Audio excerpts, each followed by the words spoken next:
De verdad que estén muy bien. Tú sabes cómo es. Ahí tengo miedo. Por ahí estaba Iván Samit, no sé dónde ven, como que no puede estar. Dice, hermano, Sí me sale escuchando. seguir. Sí me sale escuchando. Sí, Oye hermano. bien.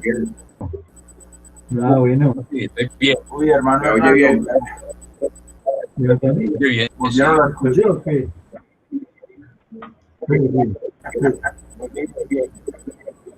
Ah, llegó Javier Orozco. No, sí. Ah, sí, volvimos a sacar la tijera. Mi esposa, no, Javier también, claro. Ah, hermano. cuchilla y Dios tijera. los bendiga. ¿Cómo Me dio está? una tosquilla. ¿Qué más Tengo, gallo? Los duros. Saludo para todos, Me hombre. acordé, hoy llegó el comiendo duro. mote con suero me acordaba.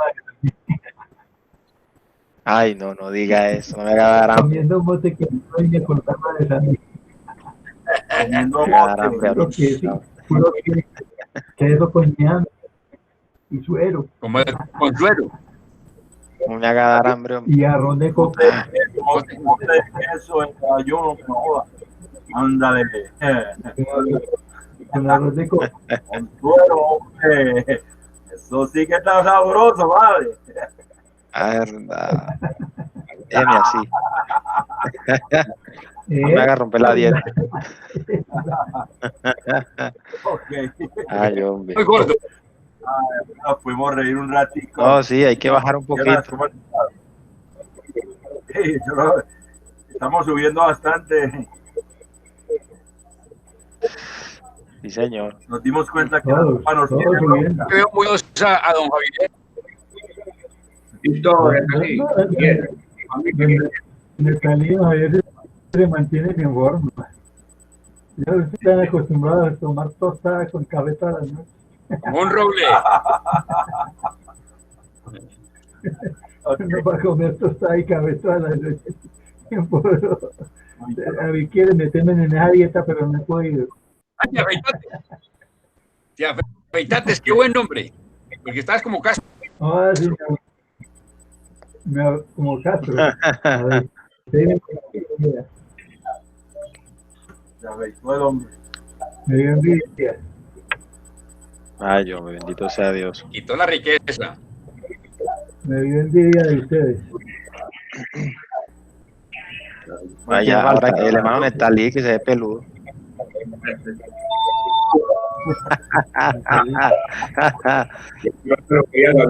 Esa es la barba como Ay, Que me joder, el calibre de pelo. Sí, Está gordo. Llegó las paletas, ¿no? Llegó el carro de las paletas. paletas por ahí. sí, señor. Ok. Javier, mucha cana, hermano. ¿Ah? Sí, estoy blanqueando. Mucha cana. Está pintando. No hagamos Ay, ¿qué está pintando, María? el pelo de Talí o qué. Ay, hombre, hombre, ¿qué han hecho hoy con este día de sol tan bravo? Y estuvo bien. Pero bravo. Muy bueno. Apenas hace como 10 minutos se ocultó el sol. Y Muy bueno. Hoy es para las 7, hermano.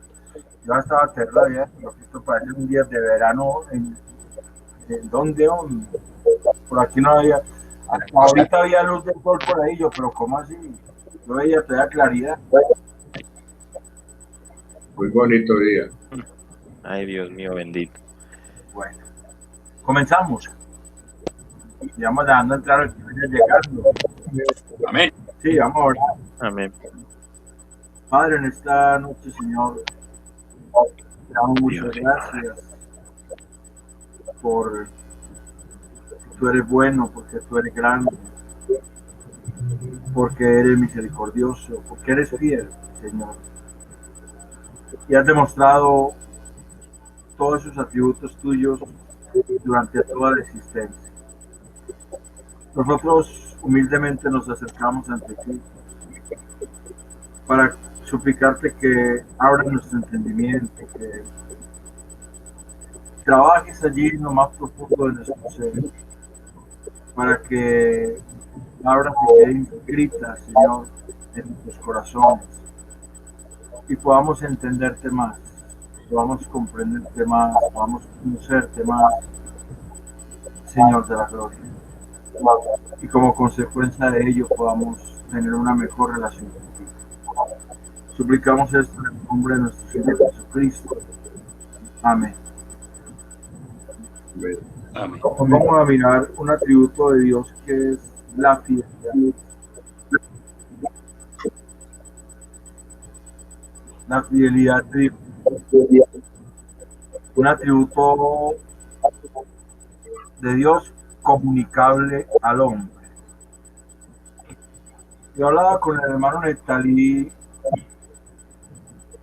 hoy en la tarde y él me decía que encontraba que había muchas Biblias que traducían esa palabra fidelidad por verdad. Y de hecho, en el Antiguo fidelidad la traducían por verdad. De hecho, en otra semana pasada estuvimos hablando de la verdad de Dios. Y en el Antiguo Testamento vimos dos palabras que eran recurrentes para la verdad. Y era la palabra emet y la palabra emuná, que venía de un vocablo amán, que significaba estable, seguro, que cuida como un padre. Y de hecho, esa es la misma palabra que aparece en el Antiguo Testamento, esas dos mismas palabras para fidelidad. O sea que en el Antiguo Testamento la palabra verdad y la palabra fidelidad son las mismas. Las que traducen la Biblia Reina Valera por verdad o por fidelidad. La palabra emet y la palabra emuná. En el Nuevo Testamento figura una palabra diferente para verdad que para fidelidad. La palabra que figura para verdad es la palabra aletheia, que vimos la vez pasada, aletheia, que no tiene nada que esconder. Y la palabra que figura para fidelidad es el término pistos, la que más figura. Hay otro término, el término pistos, que es digno de confianza y también traduce verdad. Y de ahí se deriva la palabra pistis, que es credibilidad, fe, que es asentir a la evidencia. O sea que Dios es alguien en el cual se puede confiar plenamente porque toda la evidencia está a su favor, toda la evidencia histórica está a su favor. Él siempre demostró ser quien dijo ser, y eso está en relación con la verdad. Hay solamente un texto en la segunda carta a los Corintios 11:3 donde aparece otra palabra en el Nuevo Testamento, y es la palabra aplotes, que significa trenzarse o hacer trenzas, entretejer sinceramente, y es la palabra que Pablo utiliza cuando le dice a los Corintios que él teme que su trabajo con ellos haya sido en vano y que se hayan desviado de la sincera verdad de Dios. Ella dice fidelidad, según a los Corintios 11:3, dice fidelidad. Entró el hermano Lucas, pero realmente no es la única vez que aparece esa palabra, en diferencia de la palabra pistos, que significa confianza, digno de confianza. Dios, Buenas noches. Buenas noches, Lucas. Dios te bendiga. Dios los bendiga a todos. Buenas noches, Lucas. Amén. Lo mismo. Pero temo, dice segundo los Corintios 11:3, pero temo que como la serpiente con su astucia engañó a Eva, vuestros sentidos sean de alguna manera extraviados de la sincera fidelidad a Cristo. Ahí traduce la palabra aplotes, que significa que sean extraviados de de entretejerse con la verdad de Cristo. O sea que ellos le están dando cabida a otras creencias. Por eso es ahí mismo donde dice que ellos toleran, versículo 4, porque si viene alguno predicando a otro Jesús, que el que os hemos predicado, o si recibís otro espíritu del que habéis recibido, u otro evangelio que el que habéis aceptado, bien lo toleráis. O sea que Pablo está defendiendo su ministerio y está diciendo que los judaizantes que les están hablando a ellos los están haciendo extraviar de la sinceridad a Cristo, de la sinceridad en la verdad.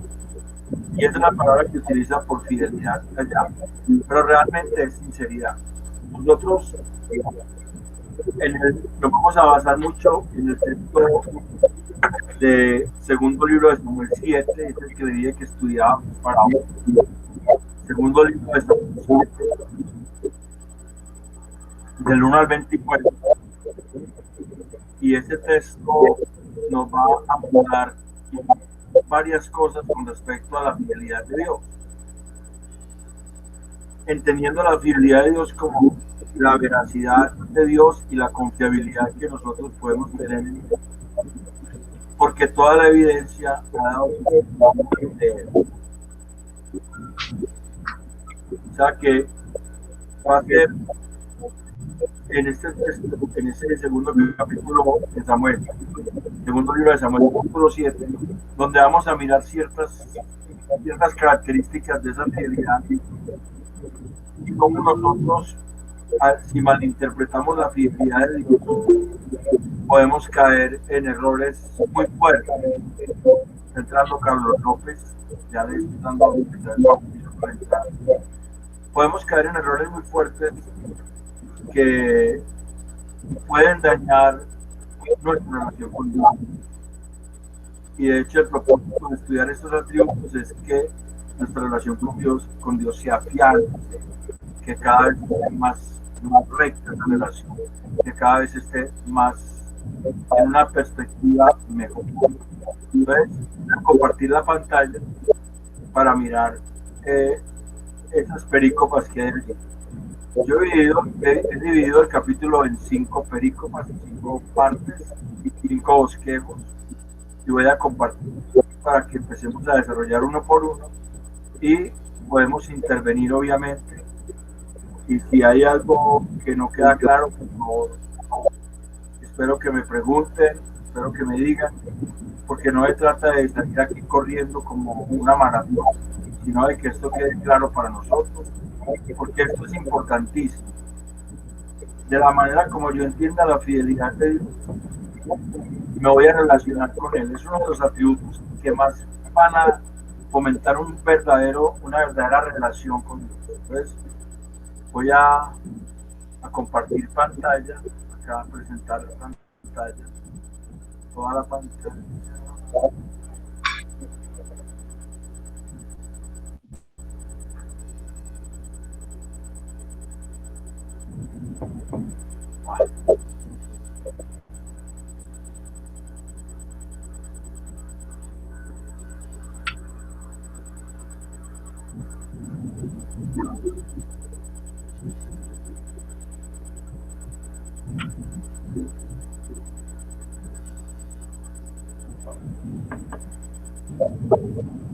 No, espérate un momentito. Vamos a dejar de compartir y ya lo vamos a compartir. Luis Fernando, ahora sí vamos a compartir. Era que estaba por otro lado y ya, ahora sí lo traigo. Listo, vamos a ponerle tamaño.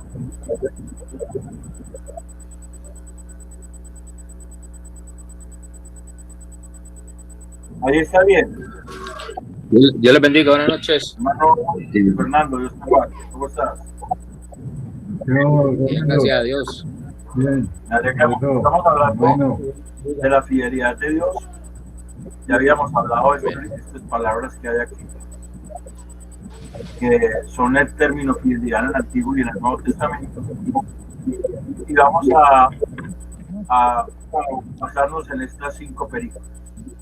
Segundo libro de Samuel 7, del 1 al 3, es la primera que vamos a tocar y vamos a mirar que la fidelidad de Dios mal entendida nos puede agarrar. La fidelidad de Dios mal entendida nos puede agarrar. Alguien que me lea el segundo libro de Samuel, capítulo 7, versículos 1 al 3, por favor. Aconteció que cuando ya el rey habitaba en su casa, después que Jehová le había dado reposo en todos en el derredor, dijo el rey al profeta Natán: mira, ahora yo habito en casa de Pedro y el arca de Dios está entre cortinas. Natán dijo al rey: anda y haz todo lo que está en tu corazón, porque Jehová está contigo. Amén. Le dice, voy a dejar de compartir porque alguien está pidiendo entrada. Necesito darle entrada. Venga, yo pregunto, ¿soy yo solito o ustedes oyen como una chicharra ahí en el vídeo? Hay una chicharra en el vídeo. Como un pitido. Lo estoy oyendo. El hermano Iván dejó entrar una chicharra.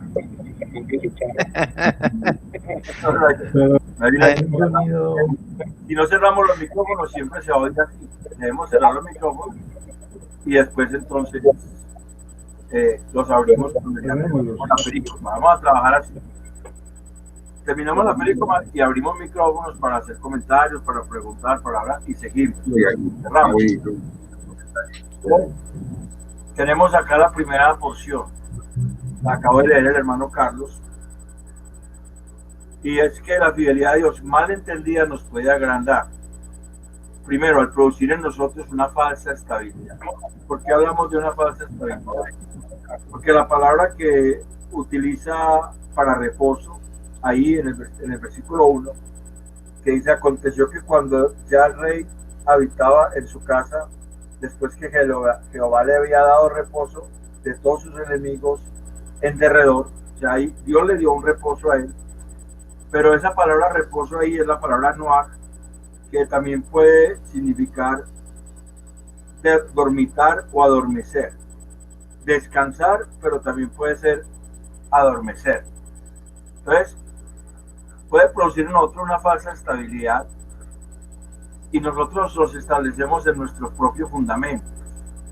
Podemos adormecernos y pensar que Dios se acomoda a nosotros, es decir, a nuestros pensamientos. La idea de David es precisamente, él hace una comparación, él dice: pero es que yo habito en casa artesanada, casa de cedro, y el arca de Dios, el arca del pacto, el arca de Dios, la presencia de Dios en Israel en ese entonces, está entre cortinas, o sea, está cubierta por unas cortinas, un tabernáculo. La palabra que traduce por cortinas es una colgadura, una tienda de trapos. Y David está como preocupado porque él tiene una mejor casa que Dios. Y hay un agrandamiento en esa postura, aunque no sea pecado. O sea, querer facilitar las cosas, querer que uno puede mejorar las condiciones de Dios, que es el versículo 2, es agrandar, ¿cierto? Es pretender mejorar las condiciones de Dios. Y presentamos a Él nuestros planes con una falsa humildad. Y confiamos en nuestros propios pensamientos. Pensamos que nuestras ideas son correctas porque Dios ha sido fiel. Y podemos tener líderes que nos afirmen esta idea, como lo hizo Natán. Natán le dijo a David: tranquilo, vaya y haga todo lo que está en su corazón, porque Jehová está contigo. Entonces, el profeta no hizo lo que debía haber hecho el profeta. Que la palabra profeta significa alguien que se pone delante de Dios, consulta a Dios, Dios le habla y él le transmite al pueblo lo que Dios le habla. Natán no le dijo a David: no, espérate un momentico, yo consulto con Jehová, yo consulto con Dios a ver Dios qué piensa de ese propósito tuyo, sino que él le dijo: no, haga lo que está en su corazón, porque Dios está contigo. ese es un argumento peligroso, porque David había tenido reposo de sus enemigos en derredor. Dios le había dado ese reposo, se había establecido seguro, pero David pensó que él podía mejorar las condiciones de Dios. O sea, es como si David viera a Dios como un ser humano al cual le puede ayudar a mejorar sus condiciones. En este caso, la morada de Dios. En este caso, el arca de Dios. El arca de Dios era un cajón de madera. La palabra es Aarón. Aarón, así, no Aarón, sino Aarón. Un ataúd, un cajón de madera que estaba forrada en oro, de madera de acacia, de madera fina, forrada en oro, con 2 querubines encima, con sus alas extendidas, pero que contenía dentro el maná, pedazos de maná, contenía las tablas de la ley y contenía la vara de Aarón que reverdeció. Y eso implicaba la presencia de Dios con el pueblo. El arca implicaba que Dios estaba con el pueblo. Y Dios te había dicho que le hicieran un tabernáculo, no que le hicieran una casa, como una casa fija. Y la figura del tabernáculo es interesante, porque la figura del tabernáculo implica que cuando Dios quería arrancar, el tabernáculo arrancaba con el pueblo, o sea, Dios iba con el pueblo. Desbarataban el tabernáculo, llevaban el arca. Cuando la nube se quedaba quieta, entonces armaban el tabernáculo, ponían el arca en el lugar santísimo y la presencia de Dios permanecía con el pueblo. Lo que no podía hacer con una casa fija como el templo que construye Salomón, porque el templo no se va a desarmar para andar con el pueblo. Entonces, tenemos una figura de como de yo puedo ayudarle a Dios, yo puedo hacer que las condiciones de Dios sean mejor. Y eso es entender más la fidelidad de Dios. Cuando la entendemos mal, podemos ser agrandados, y en este caso, David está incurriendo en esa falta. Y Natán también. Porque Natán incurre en la falta de no ir a consultar a Dios. Y le dice a David esto. Sin embargo, ahorita vamos a ver que Dios llama a Natán y le dice a Natán lo que tiene que ir a decirle a David. O sea, lo que le había dicho no era correcto. Había que decirle a David otras cosas. Esto es parecido como cuando yo pienso que Dios está conmigo, porque Dios me ha dado victorias, me ha traído, y yo decido hacer algo de mi propia cuenta sin consultar con Dios, aunque no sea pecado, porque es que el corazón es engañoso. Cuando Jeremías 17:5 dice que el corazón es engañoso, no está diciendo que el corazón es engañoso simplemente porque lo lleva a pecar, sino que porque lo puede sacar del propósito de Dios aún sin cometer una falta. Aún no puede salirse del propósito de Dios aunque no esté cometiendo faltas realmente, que la gente diga no, es que eso es pecado. ¿Qué había de malo en que David pensara hacer una casa a Dios? En la visión de la gente, en la opinión de la gente, eso no contradecía, realmente no era algo que Dios prohibía, pero era algo que no estaba en los planes de Dios, que Dios no había anunciado. Entonces, hay veces nosotros podemos caer en eso. Podemos decir, es que Dios ha estado con nosotros, ha sido fiel con nosotros, nos ha traído hasta aquí. Vamos a hacer esto porque Dios ha sido fiel. Y Él tiene que respaldarnos porque Él ha sido fiel. Y ahí es donde caemos en un error. Porque Dios no tiene que respaldar nuestros planes. Dios no tiene que respaldar nuestros propósitos. Dios no tiene que respaldar nuestros deseos, así no sean pecaminosos. Dios va a ser fiel es a su palabra, a su propósito, a sus promesas. No va a ser fiel a nuestros deseos o caprichos. Es lo primero que encontramos aquí.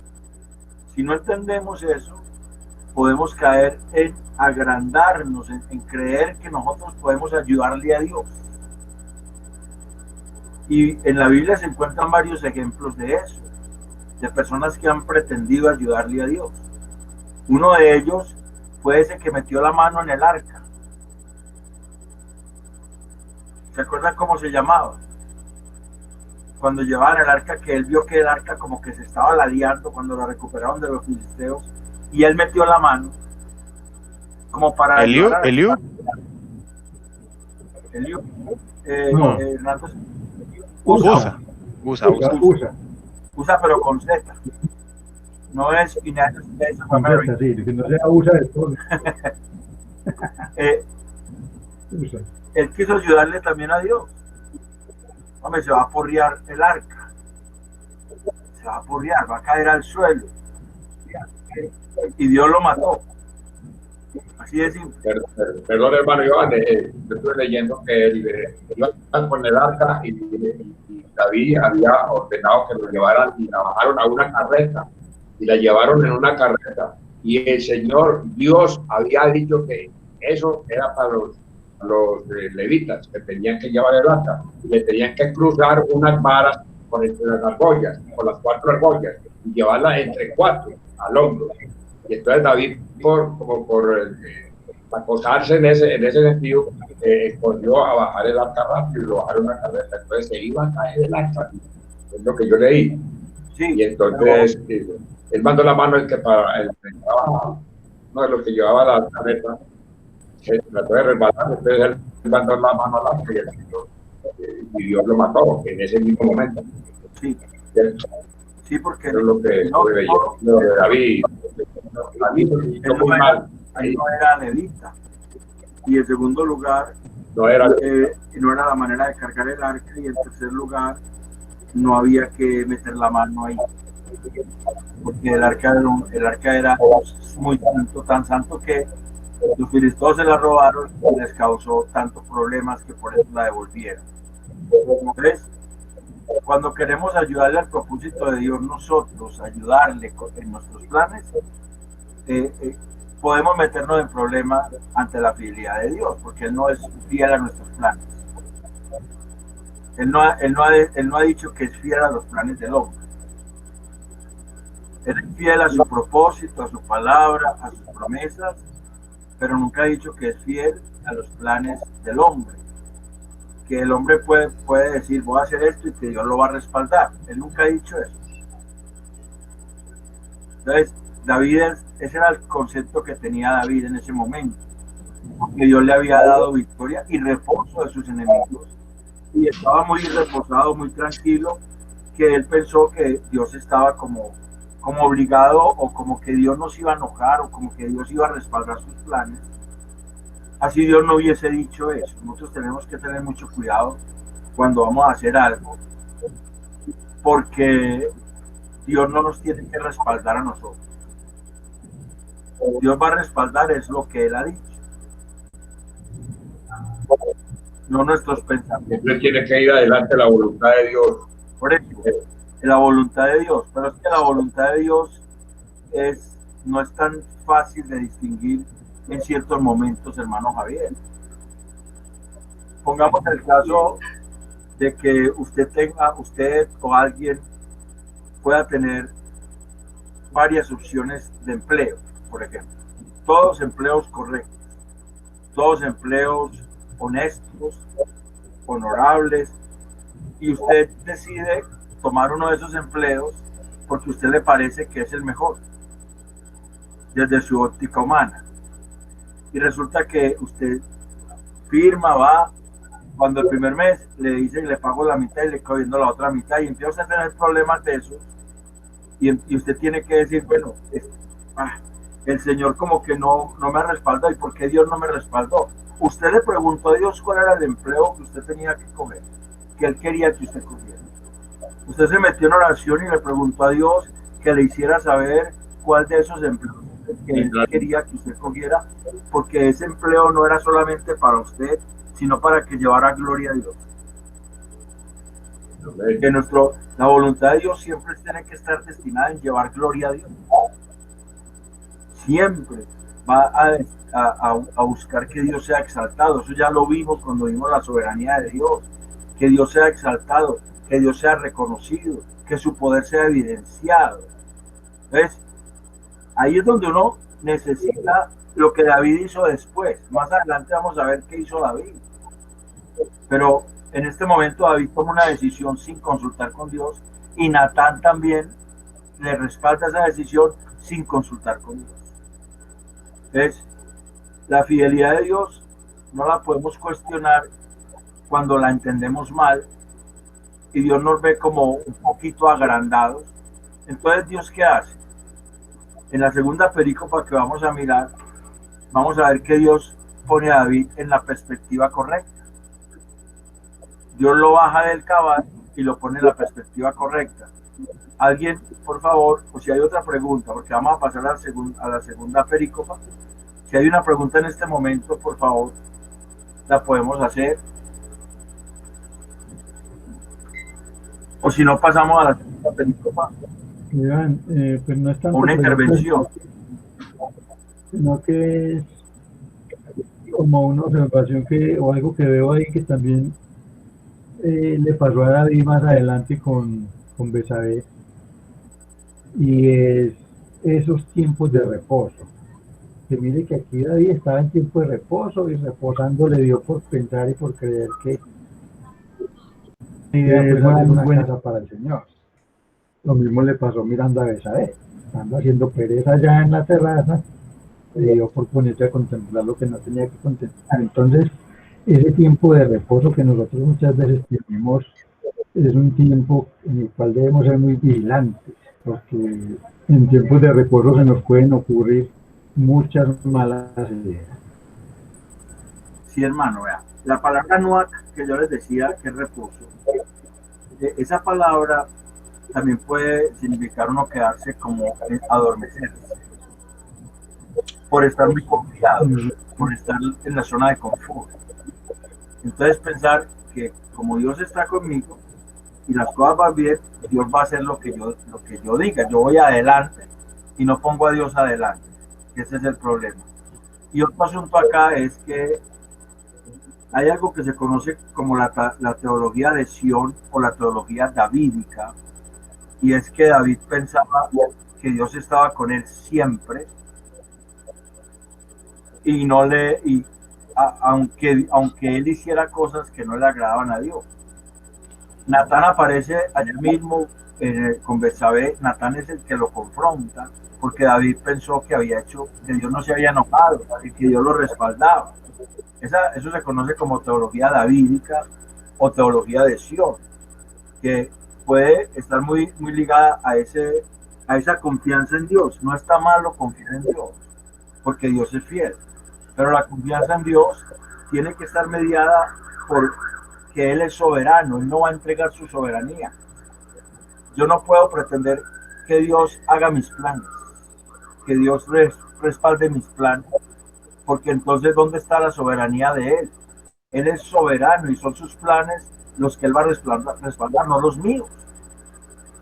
Ese es el asunto acá. Pasamos entonces al segundo. Yo pienso, hermano.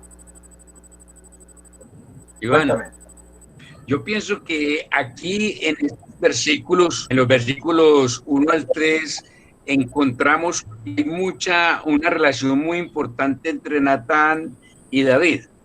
Y de hecho Natán no interviene para buscar al Señor, como usted dijo anteriormente, porque creía que Dios estaba respaldando todo a David, ya que David había hecho muchas cosas, había hecho cosas maravillosas como trasladar el arca de Jehová, ¿cierto? Trasladarla allí donde está él.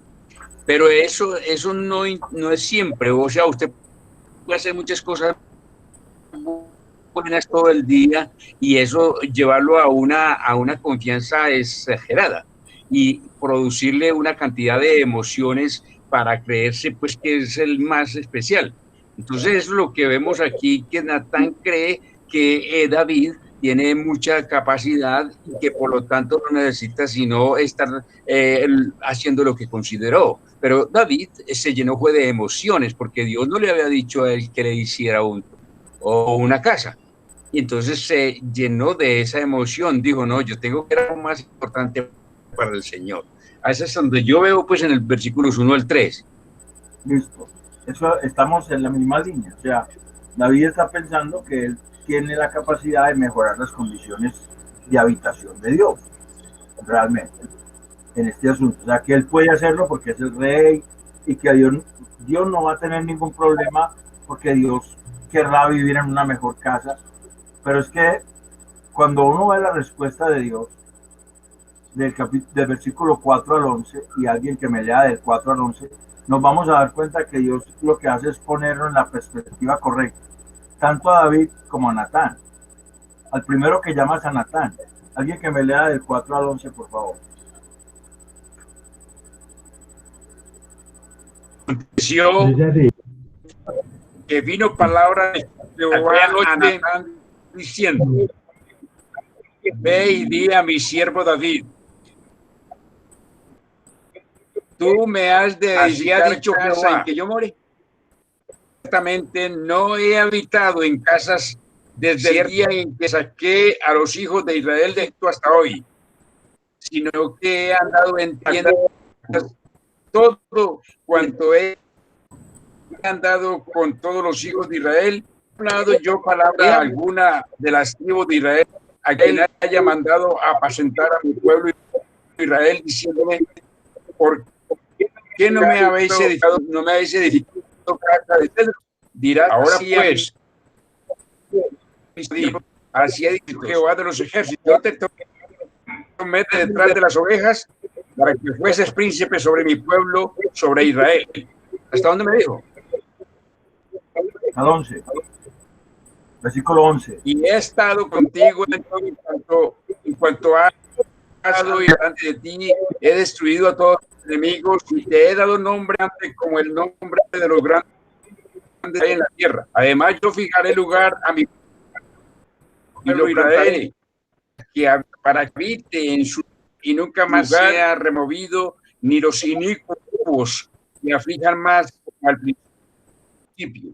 En que el puse jueces sobre mi pueblo Israel, y a ti daré descanso de todos tus enemigos. Así Jehová te hace saber que él te hará caso. Hasta el 11. Sí, hasta el 11. Voy a compartir el texto. Otra vez lo compartí.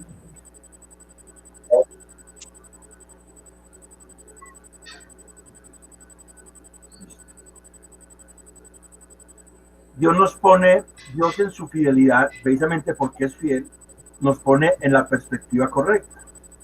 Primero, nos confronta con nuestros deseos engañosos. O sea, el deseo de David era engañoso. Ese era un producto de un corazón engrandecido que tenía un concepto mayor del que debe tener. Y que en ese momento no reconoció la soberanía de Dios, porque cuando uno reconoce la soberanía de Dios, uno se sujeta a Dios. No espera que Dios se sujete a uno. Y piensa que Dios se sujeta a los propósitos humanos. Sin embargo, Dios es fiel a su palabra. Si uno ve el versículo 7, Dios le dice: mire, en todo cuanto he andado con todos los hijos de Israel, he hablado yo palabra a alguna de las tribus de Israel, a quien haya mandado a apacentar a mi pueblo de Israel, diciendo: ¿por qué no me habéis edificado casa de cedro? Como quien dice: es que yo no he dicho eso. Yo nunca he dicho eso, a ninguna tribu le he dicho eso. Entonces, la fidelidad de Dios es a su palabra, lo que él ha dicho. Pero la perspectiva que Dios está poniendo es esa, confrontando nuestros deseos engañosos. Pero después nos confronta con nuestro pasado, o sea, quién hemos sido nosotros y lo que él ha hecho con nosotros. Versículos del 8 al 9. Dios le dice a David: yo te tomé. Versículo 8, ¿cierto? Yo te tomé del redil, de detrás de las ovejas, para que fueres príncipe sobre mi pueblo, sobre Israel. O sea, Dios nos recuerda de dónde nos sacó y el propósito por el cual nos tomó. Nos recuerda su fidelidad sobre nosotros, como él ha estado con nosotros siempre. Sigue diciendo el versículo 9: y he estado contigo en todo cuanto has andado, y delante de ti he destruido a tus enemigos, y te he dado nombre como el nombre de los grandes que hay en la tierra. Todo lo que él ha hecho a nuestro favor para alcanzar su propósito en nosotros Y Él nos recuerda en quién nos ha convertido, no por nosotros, sino por Él. O sea, Él nos ha tomado, nos ha traído, nos ha sacado, nos ha dado muchas cosas, ha estado siempre con nosotros, hemos visto cómo Él nos ha protegido, hemos visto su favor y hemos visto que Él tiene propósito con nosotros y Él nos dice, mire, yo lo saqué a ustedes por allá, cuando usted estaba con esas ovejitas por allá oliendo a boñiga, por allá a toda hora trabajando con esas ovejitas, yo lo tomé de allá y lo he traído y lo he puesto por príncipe, o sea, lo he puesto por caudillo, lo he puesto, la palabra es Nagid, que es comandante que va enfrente, jefe, capitán, caudillo, por líder sobre el pueblo de Israel. A nosotros no nos ha puesto por presidentes, ni nos ha puesto por caudillo, ni ese tipo de cosas. Pero a nosotros Dios ha hecho cosas con nosotros. Y si uno mira hacia atrás, de dónde lo sacó el Señor, uno tiene que reconocer que Él, por su fidelidad, ha estado siempre con nosotros. Y Él tiene un propósito con nosotros, que no es por nosotros, sino por Él. El propósito eterno de Dios, el propósito que Israel no pudo alcanzar, el propósito que la iglesia tampoco ha podido alcanzar, es el propósito de que todas las naciones conozcan la gloria de Dios. Y para eso Dios se levanta un pueblo, para Dios se levanta una descendencia, para alcanzar ese propósito. Pero Dios tiene que ponernos en la perspectiva correcta. Mire David, es que yo soy el que lo tomé a usted, yo soy el que voy adelante, yo soy el que lo he tomado, el que lo he llevado, el que lo he traído, el que lo he puesto. Y lo he puesto precisamente porque yo tengo un propósito con usted, para Israel, para mi pueblo. De igual manera para nosotros. También nos confronta con nuestra arrogancia. Versículos 10 y 11. Dios nos dice que Él es el Señor. Mire versículo 10. Además yo fijaré lugar a mi pueblo Israel y lo plantaré. O sea, es que yo soy soberano, yo soy el que voy a fijarle a Israel su lugar y lo voy a plantar. Y esa palabra fijar es afirmar, construir, convertir, establecer, va a ser perseverar y lo va a sembrar para que se fijo allí en su lugar. En su soberanía Dios lo va a hacer. Establece a su pueblo donde Él quiere y lo afirma para que esté seguro. Para que esté seguro. Él es el que nos protege de toda influencia maligna, le está diciendo a David. Versículo 10. Y nunca más será removido. Y esa palabra remover es una palabra que implica que nunca más lo va a someter un enemigo. Nunca va a pasar por encima de él alguien que quiera dañarlo.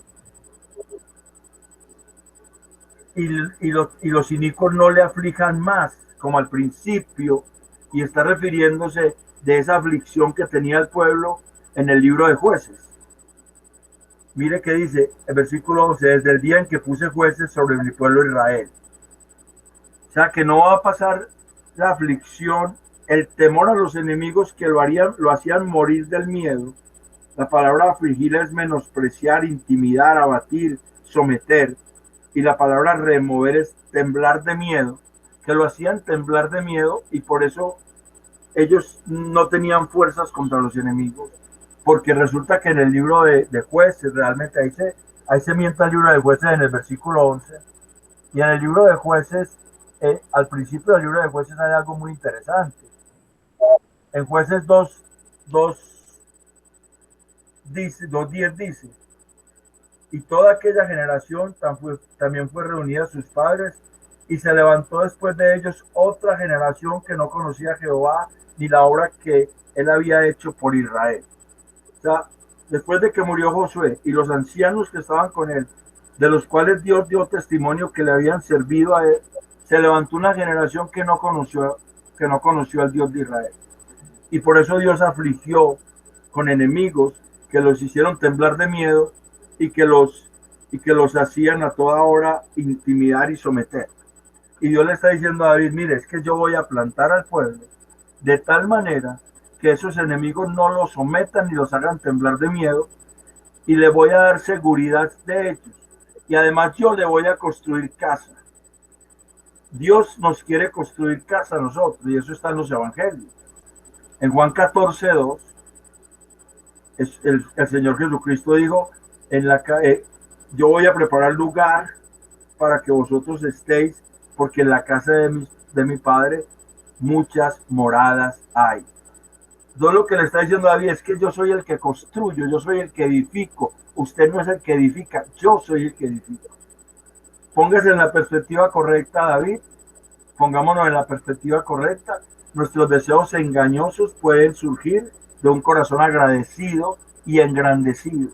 Puede surgir por gratitud un deseo engañoso. Y eso realmente es algo que dice, pero ¿cómo es posible?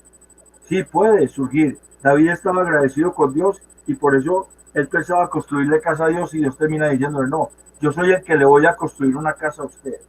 Yo soy el que le voy a hacer una morada a usted. Y al pueblo de Israel y a la iglesia, Dios es la que la edifica.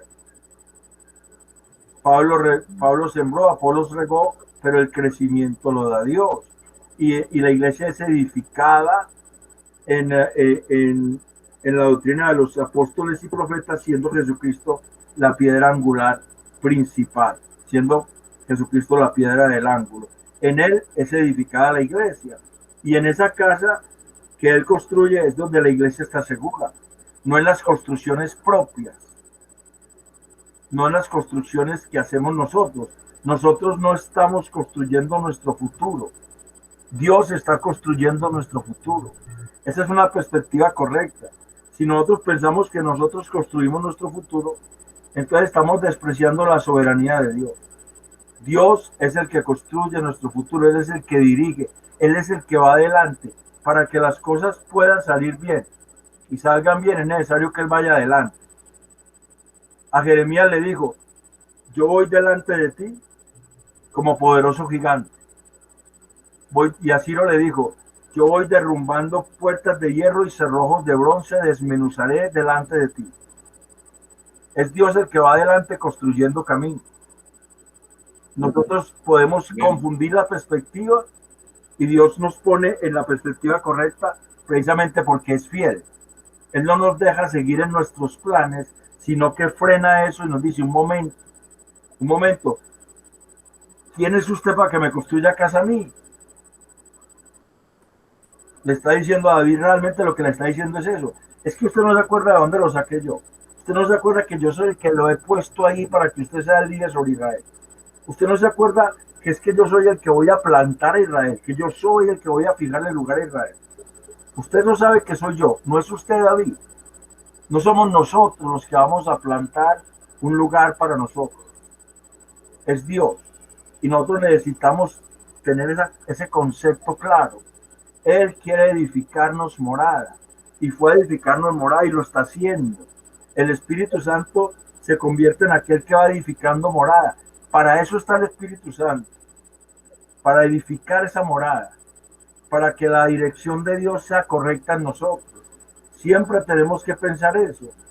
La palabra es muy clara, la palabra da dirección, pero hay asuntos como el que planteaba yo ahora, donde la dirección de la palabra no es suficiente, porque se necesita una intimidad con Dios. Se necesita buscar a Dios, se necesita postrarse ante Dios, se necesita humillarse ante Dios para que Él dé realmente la dirección que debe ser para nuestra vida. Lo está poniendo en la perspectiva correcta, porque David se ha salido del camino pensando que él puede construirle casa a Dios. Y si él piensa que le puede construir casa a Dios, pues también es fácil que piense que le puede construir casa al pueblo, que él es el que puede construir a Israel. Y Dios le está diciendo, no, un momento, David, yo soy el que fijo a Israel y lo planto. Y esa palabra plantar es la palabra sembrar. Y tiene que ver con la figura de una mata, de un árbol, de una planta. Se planta, crece, se afirma. Después de que se afirma, echa sus ramas. Cuando echa sus ramas, sirve para que las aves se posen en ella y hagan sus nidos. Da sombra y además da fruto. Cuando Dios es el que planta. cuando Dios es el que edifica. Se necesita eso. Esa es la perspectiva correcta. Hay veces nosotros, sin decir que estamos cometiendo pecado, sin decir que estamos haciendo algo que la Biblia no dice, podemos salirnos de la perspectiva correcta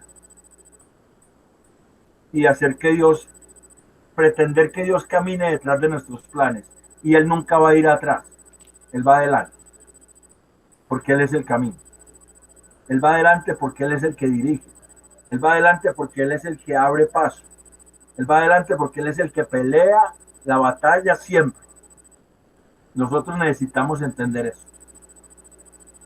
eso.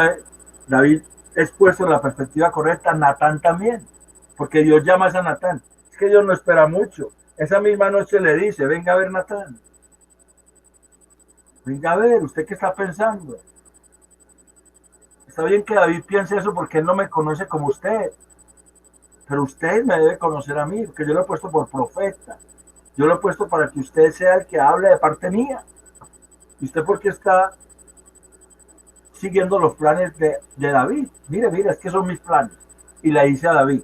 Y a nosotros nos está diciendo hoy, mucho cuidado con seguir los pensamientos del corazón, aunque parezcan buenos. Aunque parezcan buenos.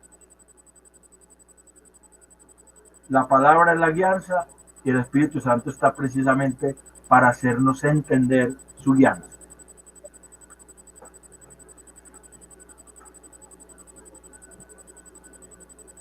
¿Alguna comentario, alguna pregunta, alguna duda? Porque es que aquí ya David es puesto en la perspectiva correcta. Y eso lo va a ver uno de ahí para adelante, cómo David ya va a entender la fidelidad de Dios. De ahí para adelante ya David va a ser una persona que va a presentarse a Dios de una manera diferente a como se había presentado con el profeta Natán al principio.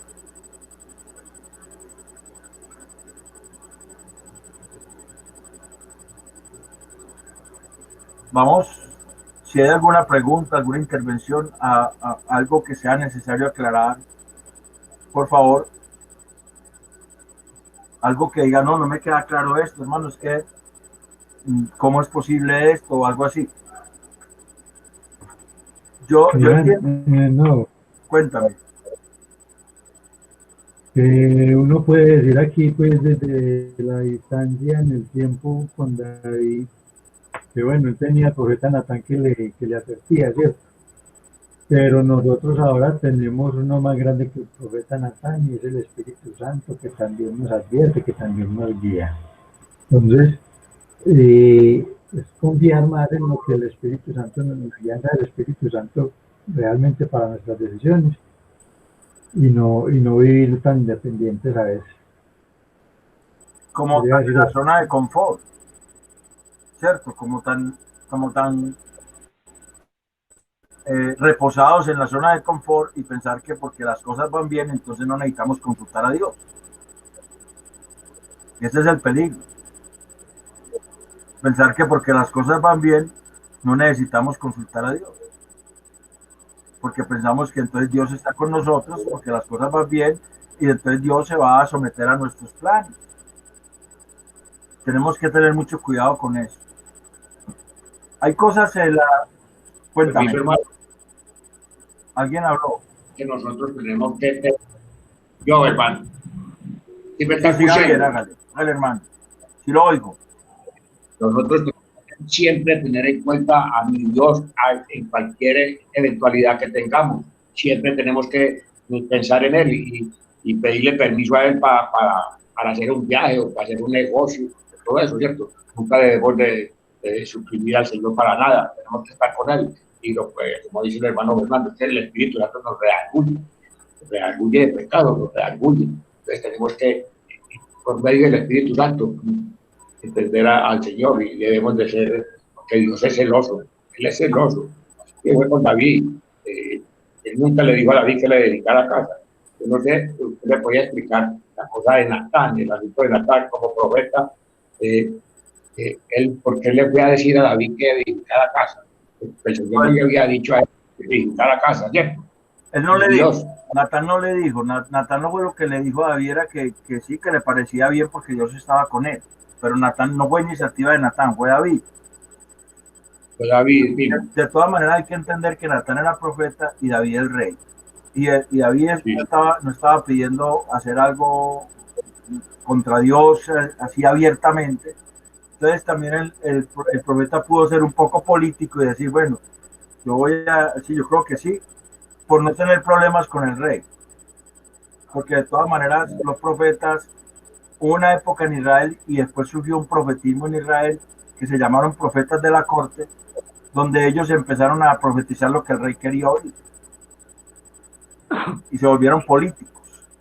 ¿Qué es lo que pasa con Micaías cuando viene y profetiza que Acab va a morir?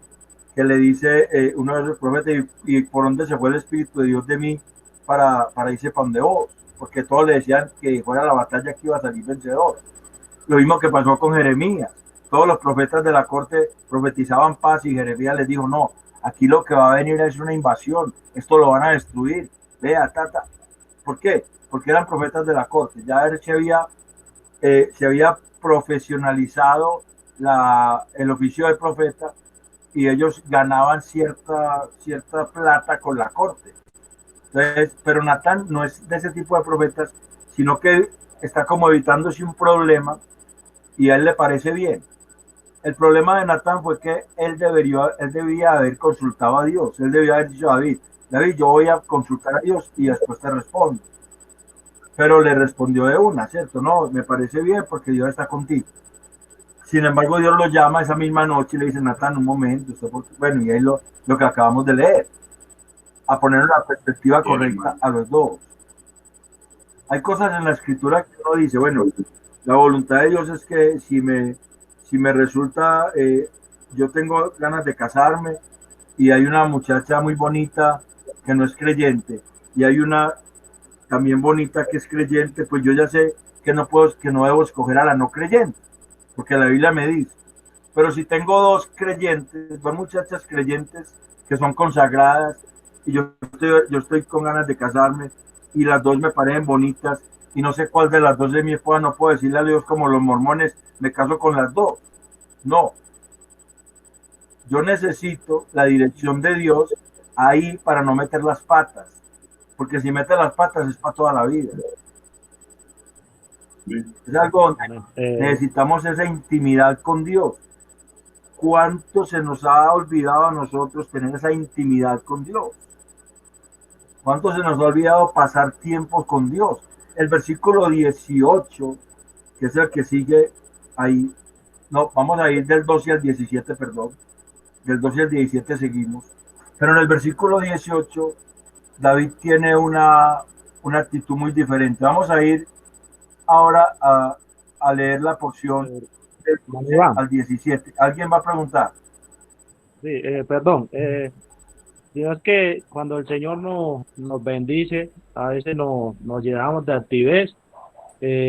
Por ejemplo, me recuerda ya una enseñanza con el pastor cuando él decía que, pues, o sea, Cristo es suficiente, pero nosotros ya buscamos Cristo más esto, ¿sí me entiendes? Siempre buscamos algo porque queremos estar como por encima. También me recuerda ya en el Antiguo Testamento la historia de Caín y Abel. O sea, Abel dio lo mejor y nosotros tenemos un Dios que es celoso. Y nosotros, como ser humano, siempre queremos como sobresalir más, como mostrarnos más, y eso es que al Señor no le agrada eso. O sea, amén, hermano, eso también es otro asunto. Eso también es otro asunto. Lo que pasa es que aquí estamos hablando de tomar decisiones, ¿cierto? La fidelidad de Dios es importante precisamente porque nosotros podemos tomar decisiones confiando en Él. Precisamente amén. porque las decisiones que nosotros tomamos, las tomamos confiando en Él. Yo no puedo decirle a Dios, si tomé una decisión sin consultar con Él, después no puedo decirle, Señor, ¿por qué no me respaldaste en esta decisión? Porque Él me puede decir, es que no consultaste conmigo, no me preguntaste, no me buscaste para que yo te respondiese qué era lo que debías hacer. Porque es que Dios habla por la palabra, pero Dios también habla en la intimidad. Y eso es algo que hay veces se nos olvida. Dios es un Dios impersonal. Listo. La palabra me dice a mí qué debo hacer. A todos, ¿cierto? Es la norma para todos. Ese es un Dios impersonal. Un Dios que dejó su doctrina para todos. Pero hay un Dios también, Él también es Dios personal. Es Dios que si yo lo busco en la intimidad, Él me va a decir a mí, me va a hacer saber de alguna manera la decisión que deba tomar. ¿Por qué cree que los profetas consultaban a Dios? ¿Por qué cree que David mismo consultaba a Dios? Cuando David le falló a Dios fue porque no consultó a Dios. Las veces que usted ve que David le falla a Dios fue porque David no consultó a Dios, sino que hizo las cosas pensando que Dios lo respaldaba automáticamente. Y nosotros tenemos que aprender eso. Dios nunca ha dicho que va a respaldar las decisiones nuestras. Su fidelidad no está basada en nuestras decisiones, sino en su propósito, en sus promesas, en su palabra. Siempre tenemos que pedir la voluntad de Él, no la nuestra, que sea la voluntad. Amén. Amén. Esa voluntad de Dios agradable y perfecta. Para eso está la oración, para eso están tiempos que yo pase con el Señor realmente. Como cada uno se acostumbre a pasar tiempos con el Señor, donde le ponga al Señor sus perspectivas, los deseos, las posibilidades. Vengan a mí los que estén cargados y trabajados, dijo el Señor, que yo los haré descansar. En ese descanso, en esa dirección de Dios, cuando uno entiende que es la voluntad de Dios, siente paz en su corazón y la hace y sabe que Dios lo va a respaldar y sabe que si esa decisión va encaminada a que Dios sea exaltado, obviamente Dios va a respaldar esa decisión. Hay cosas que no solamente con la lectura y la meditación de la palabra, en el Dios personal se pueden saber esas decisiones particulares que cada cual tiene que tomar. Es que nosotros no tomamos decisiones generales. Las decisiones generales las tomamos desde la Escritura. Uno ve que la Escritura dice, por ejemplo, que los fornicarios y todo eso, entonces uno sabe que eso no le agrada a Dios y no puede, y para qué va a ir a consultarle a Dios si eso es su voluntad o no, ya sabe por la Escritura. Pero hay momentos en que tiene que ser más finito y esas decisiones pueden ser incluso decisiones fundamentales para la vida. Porque en el caso de un matrimonio, por ejemplo, un matrimonio es para toda la vida. Y un matrimonio para toda la vida es para que Dios sea exaltado por medio de ese matrimonio y sea conocido y su gloria sea llevada en su familia y muchas personas puedan reconocer eso. Pero si yo a los 2 meses de estar casado ya me estoy divorciando, no puedo decirle a Dios que fue por culpa de Él porque Él me dio esa mujer. Porque yo te puedo decir, es que nunca te di esa mujer. Yo nunca te dije que esa era tu mujer. O sea, son cosas que tienen que ver con pasar tiempo con Dios. Por eso no nos podemos relajar, que porque estamos en la zona de confort, listo, estamos en la zona de confort, pero en la zona de confort tomamos decisiones. Y deben ser decisiones sabias. Y por eso Santiago habla de sabiduría. Esa sabiduría se necesita, y si uno lee Colosenses, por ejemplo, Colosenses 1, uno ve una definición de sabiduría ahí, que es el don de Dios por el cual el hombre puede hacer la voluntad de Dios y el hombre puede vivir en la presencia de Dios haciendo su voluntad. Uno puede leer Colosenses 1:9 en adelante y se da cuenta que la sabiduría es algo que Dios da para que el hombre pueda hacer la voluntad de Dios en cualquier situación. ¿Ves?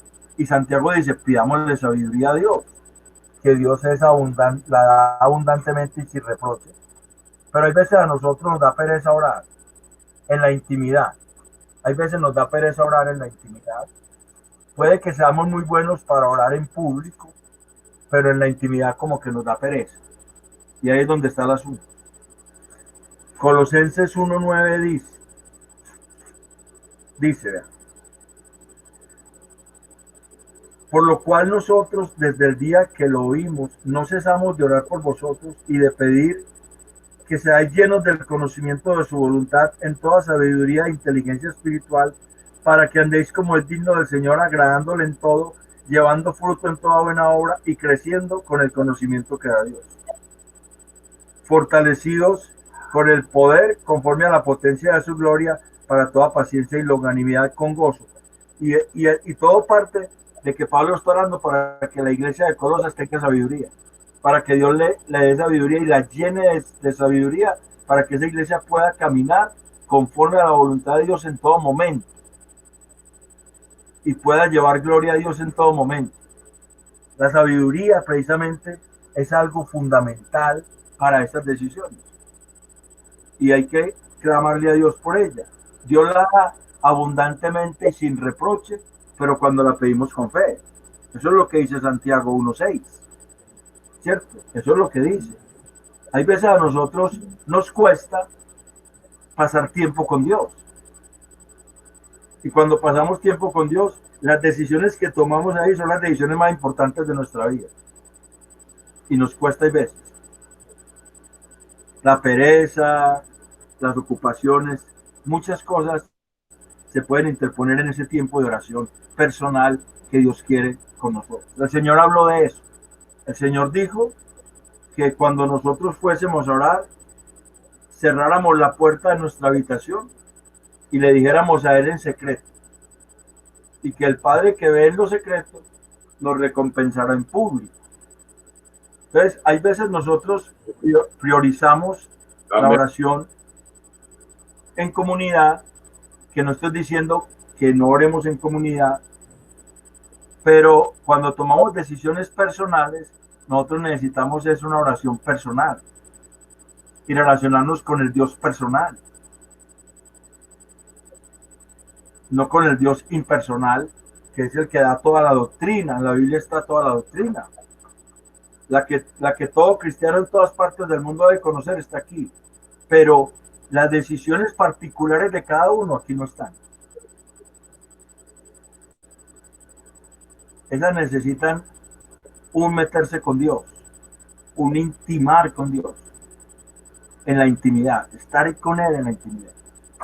Entonces, vamos a pasar a la otra porción, que es del versículo 12 al 17, y ahí es donde está la promesa de la misericordia eterna. Ahí es donde está la promesa de la misericordia eterna. Voy a compartir la pantalla.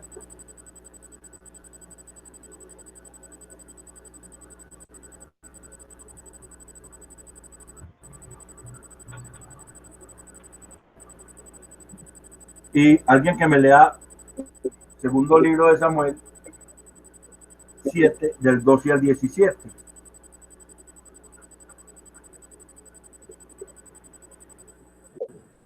Dice, y cuando tus días, hágale. Dice así. Bueno, listo. Y cuando tus días sean cumplidos y duermas con tus padres, levantaré después de ti a uno de tu linaje, el cual procederá de tus entrañas, y afirmaré su reino. Él edificará a mi nombre. Yo afirmaré para siempre el trono de su reino. Yo le seré el padre y él me será mi hijo.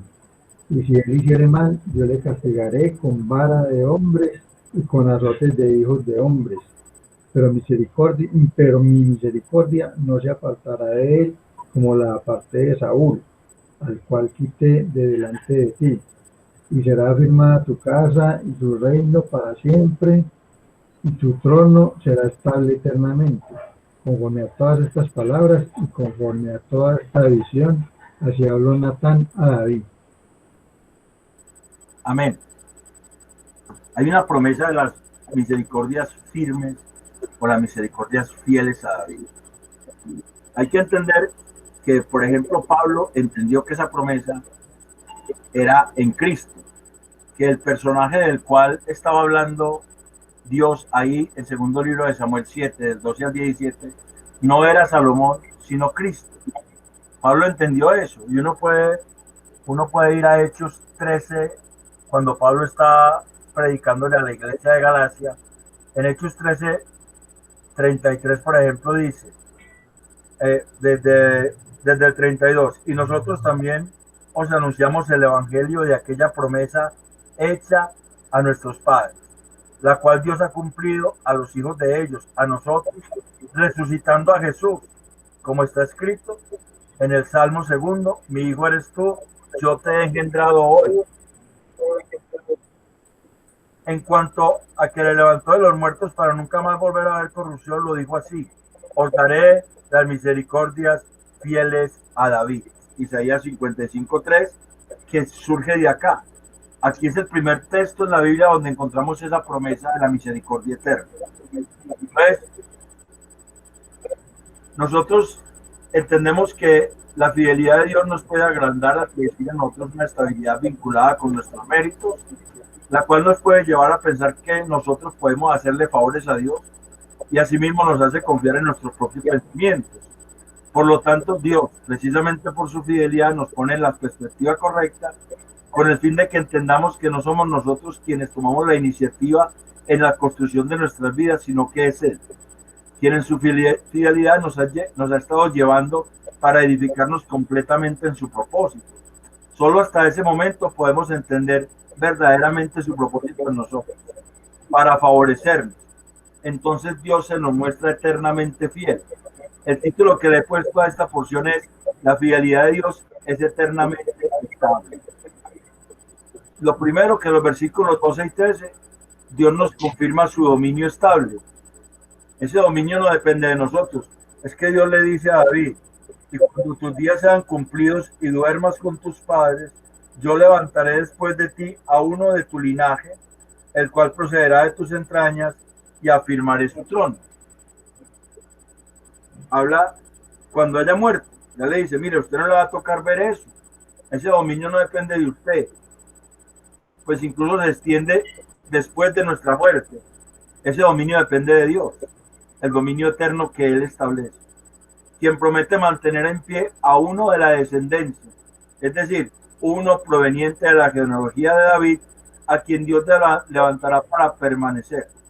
Este será quien cimentará la descendencia de Dios, y Dios lo consolidará para siempre en el trono de su dominio, es decir, Cristo, Rey perfecto y estable.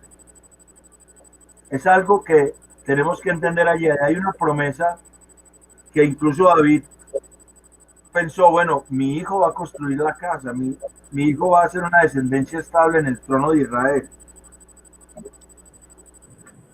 Pero si uno piensa que es Salomón, resulta que no duró mucho la promesa, porque resulta que cuando murió Salomón con Roboam, el reino se dividió. O sea que no sería una promesa tan estable, ¿cierto? Porque el reino se dividió, aunque quedaron dos tribus, las del sur, Judá y Benjamín, que la casa de David siempre siguió reinando sobre ellas, pero después, cuando llegaron los babilonios, ya también esa linaje se perdió, porque Sedequías no era de la línea que puso Nabucodonosor allá. Después la retoma con Zorobabel, pero ya Zorobabel no es rey, sino gobernador de Judá, porque está al servicio del rey Ciro, que es el que libera. O sea que si nosotros entendiéramos esa promesa como algo hecha directamente a Salomón, entonces estaríamos diciendo que Dios incumplió la promesa, porque ahí dice que siempre habrá alguien de su linaje en el trono. Ese es Cristo, el Rey estable. Entonces, la promesa no apuntaba tanto a Salomón, aunque Dios dice que lo castigará si hace algo que no es correcto. Obviamente se refiere a que Salomón va a construir una casa y Dios va a estar con él. Si él hace lo incorrecto, Dios lo va a castigar, pero no va a quitar su misericordia de él. No se está refiriendo en este caso a que Cristo va a hacer algo incorrecto, sino que ese que va a construir la casa realmente es un hombre que va a construir esa casa física para Dios, pero sin embargo el que va a construir la casa en la descendencia, que va a ser una descendencia estable para siempre, es Cristo. Dios afirma su dominio en fidelidad eterna. Versículos 14 y 15. ¿Hay alguna pregunta? ¿Alguien ahí va a hablar? No, que Dime. Iván, Dime. que ese versículo 14 es bueno tenerlo bien claro porque, pongamos yo, porque no pensaba que fuera Jesús el que estuviera hablando ahí, porque no comprendía que se dijera que Jesús iba a cometer iniquidad y que Dios entonces lo iba a tener que castigar, ¿cierto? Porque mire como dice ese versículo 14, la Biblia de las Américas, dice: yo seré padre para él y él será hijo para mí. Cuando cometa iniquidad, lo corregiré con vara de hombres y con arte de hijo de hombres. Entonces, pues uno decía, no, pues ¿cómo va a ser Jesús? Es que Jesús no cometió iniquidad, ni va a cometer iniquidad. ¿Cómo lo va a castigar el Señor? Por eso no lo relacionaba que fuera en Jesús el cumplimiento de esa promesa. Pero ya nos das claridad, pues, de que ahí sí vamos a mirar algo al Salomón. respecto. La profecía, y esto es una profecía porque es una promesa, eso no se ha cumplido cuando Dios le está diciendo es una profecía, porque Dios es profeta, y Dios promete y él cumple. Es también uno de sus ministerios, ¿cierto? Como Jesús. La profecía tiene varios cumplimientos. O sea, hay un cumplimiento cercano a cuando se dice la profecía. En este caso iba a ser Salomón el que iba a construir una casa la que David quería construirle a Dios, y Dios le da una seguridad a David que aunque ese hijo de él, es un hijo que no va a decir Dios que es hijo de David, sino que es hijo de él. Ahí es donde está el asunto. En el Salmo 2 leímos en Hechos 13, 33, que en el Salmo 2 es donde se dijo, mi hijo eres tú, ¿cierto? Pídeme, yo te daré por herencia a las naciones. Pero también dice Hebreos 1:5, Dios jamás llamó hijo de él a Salomón, nunca. Dios a Salomón nunca le dijo, mi hijo eres tú. Pero en Hebreos 1:5 dice, ¿a quién de los ángeles dijo Dios jamás, mi hijo eres tú? ¿Cierto? Pero nosotros también somos llamados hijos, y es una descendencia humana, pero no somos llamados hijos porque somos humanos, sino porque Cristo engendró en nosotros, por el Espíritu Santo, la descendencia divina. Y por eso es que en Apocalipsis 21:7 habla de los hijos que vencen. Al que venciere, yo le llamaré hijo, y yo seré su padre. Ahí se cumplen los dos asuntos. En cuanto que Cristo pueda pecar, no podía pecar, porque Cristo es Dios. Y Dios no puede pecar. Cristo es Dios hecho hombre, no podía pecar. No estaba en su naturaleza pecar. Estaba oyendo esta tarde un video corto de algunos pastores que estaban hablando sobre ese tema de que Cristo fue tentado. Entonces, ¿cómo era eso? Si él no podía pecar, entonces la tentación que era en Cristo. Entonces, uno de ellos dijo, mire, es que el solo hecho de que cuando Satanás le dice, si eres hijo de Dios, dile a estas piedras que se conviertan en pan, decía ese pastor, si me dijera a mí, yo le dijera a una piedra que convirtiera en pan, me pasaba hasta que me muriera y esa piedra no me convertía en pan. Estaba diciendo de pastor. Pero el problema es que Cristo, con solo pensar eso, ya podía la piedra convertirse en pan. Porque él es Dios. Con solo desearlo, lo haría. ¿Sabes? Era más duro para él esa tentación porque él tenía el privilegio de hacerlo. Pero él no podía pecar. Pero como humano, él también tenía que soportar la tentación porque como Dios no podía ser tentado. O sea, estamos hablando de lo que en Cristo se llama la hipostasis o la hipóstasis, que es dos naturalezas que confluyen, la divina y la humana. No que se separan, sino que él es 100% Dios y 100% hombre. Como hombre fue tentado, pero no cedió a la tentación, porque como Dios no podía pecar. Su naturaleza divina estaba por encima de su naturaleza humana. Y a nosotros eso nos debe enseñar también. En nosotros están las dos naturalezas, porque nosotros somos hijos de Dios por el Espíritu de Dios, porque hemos nacido del Espíritu. Entonces, cuando somos tentados, Amén. la naturaleza humana tiende a pasar por encima de la naturaleza divina. Necesitamos es que la naturaleza divina esté por encima de la naturaleza humana en nosotros. Eso es algo que nos debe quedar de enseñanza a nosotros. Pero aquí estamos hablando de algo que Dios estaba proyectando construir, la descendencia santa, o sea, la iglesia en Cristo Jesús. Esa descendencia santa es una promesa de la descendencia santa. Con base en su propio Hijo, Cristo, Él va a afirmar su fidelidad, su dominio en fidelidad eterna con base en su propio Hijo, a quien Él llama Hijo y de quien Él se dice Padre, en quien tenemos el privilegio de ser hijos de Dios y Él nuestro Padre, Apocalipsis 21:7, a quienes Él nos castigará duramente cuando hiciéremos maldad. O sea, Él no va a pasar por alto el pecado. La disciplina de Dios duele. La palabra castigo en el Nuevo Testamento es disciplina. O sea, aquí podríamos decir, a quienes Él nos disciplinará duramente cuando hiciéremos maldad. Sin embargo, su misericordia nunca será quitada de nosotros como si fue quitada de Saúl.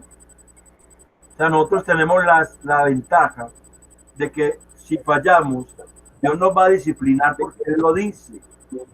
Precisamente la disciplina dice, al que Dios disciplina a todo aquel que toma por hijo. Y aquí dijo, mi hijo eres tú. Se está refiriendo a Cristo, pero nosotros también somos llamados hijos de Dios en Cristo.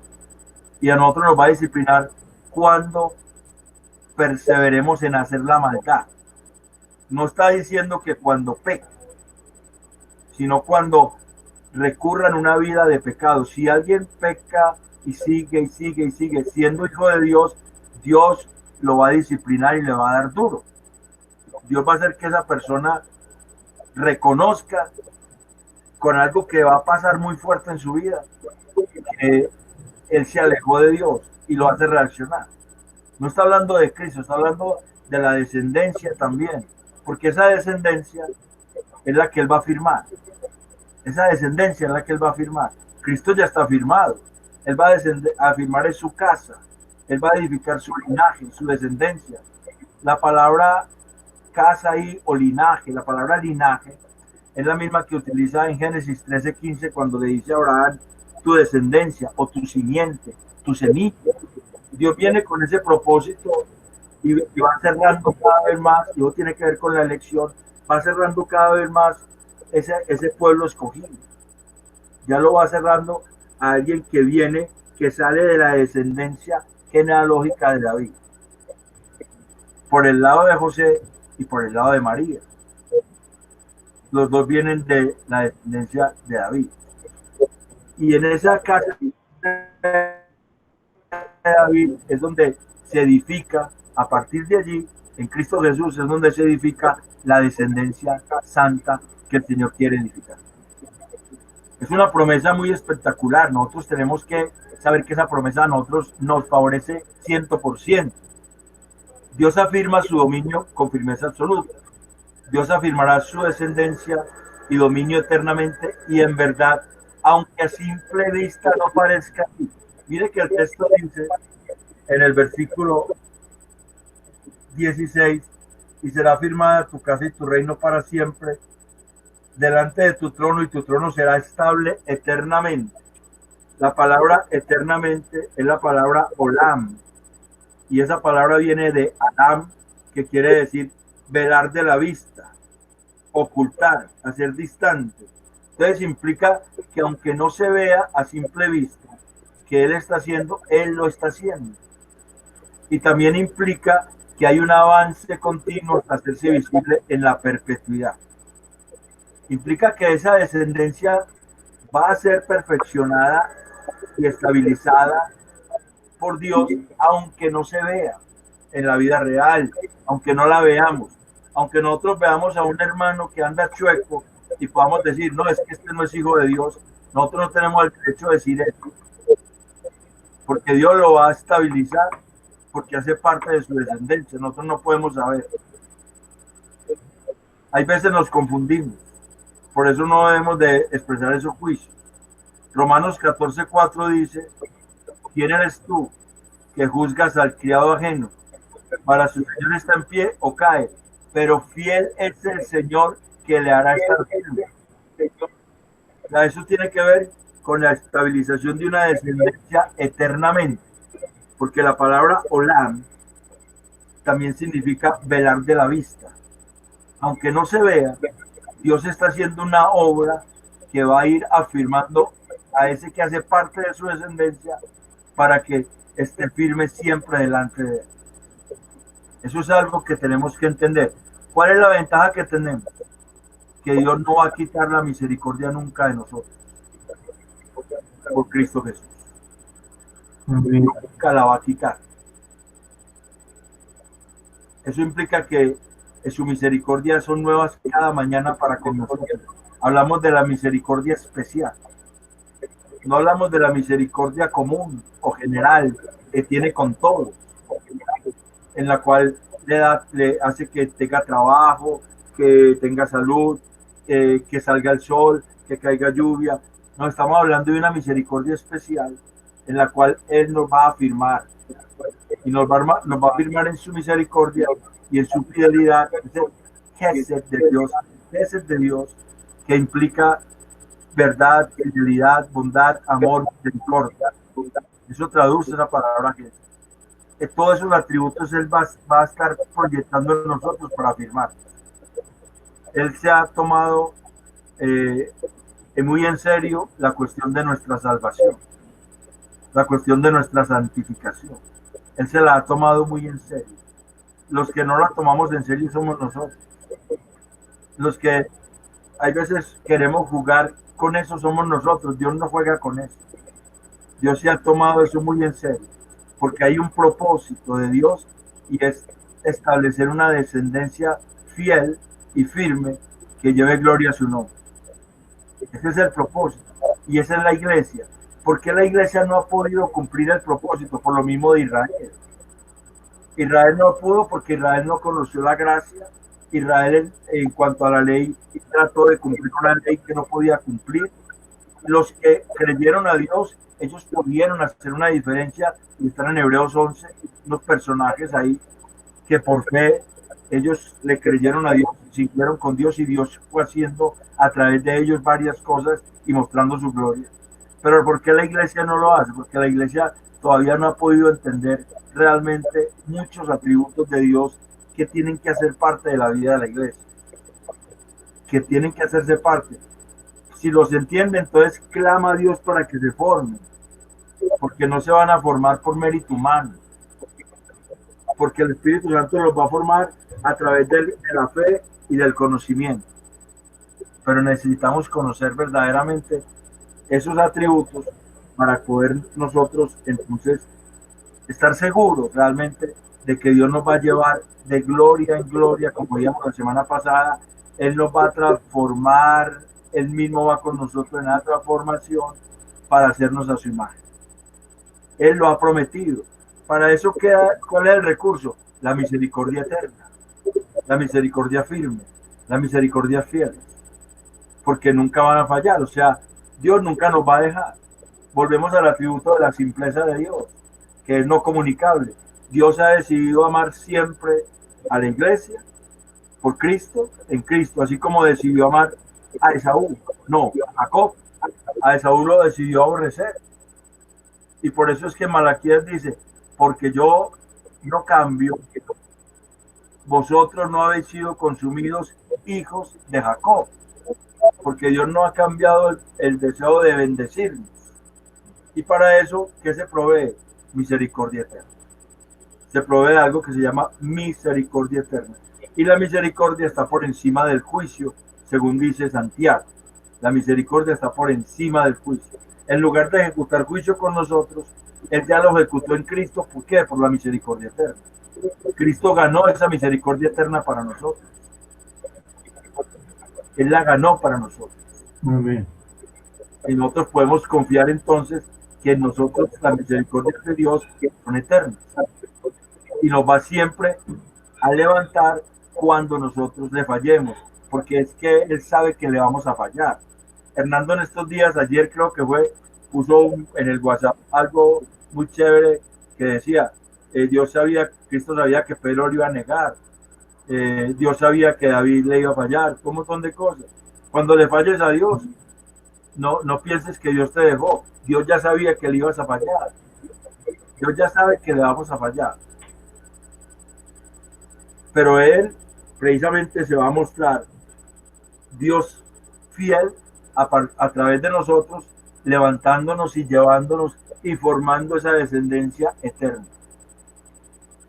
para su gloria, siempre para su gloria. Por eso es necesario que entendamos que Él va adelante. No salgamos corriendo a hacer las cosas sin Él, aunque nos parezcan buenas. Por esa razón, precisamente es por eso, porque Él es el que nos va a llevar siempre a su semejanza. Amén. ¿Alguna pregunta?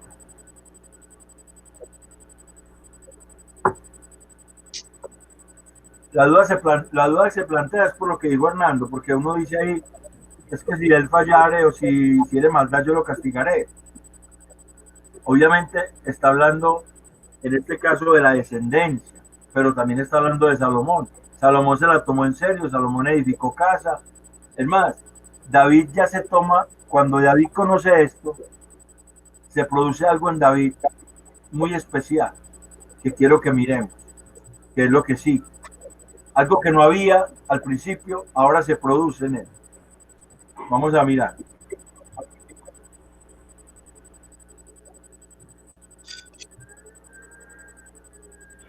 Cuando estamos en la perspectiva correcta, entonces cambiamos nuestro concepto de la fidelidad de Dios. Veamos. Están viendo el texto, ¿cierto? Están viendo la pantalla. Están viendo la fidelidad de Dios bien entendida provoca humildad. Segundo libro de Samuel 7 del 18 al 24. ¿Alguien lo lee? 7. Por favor.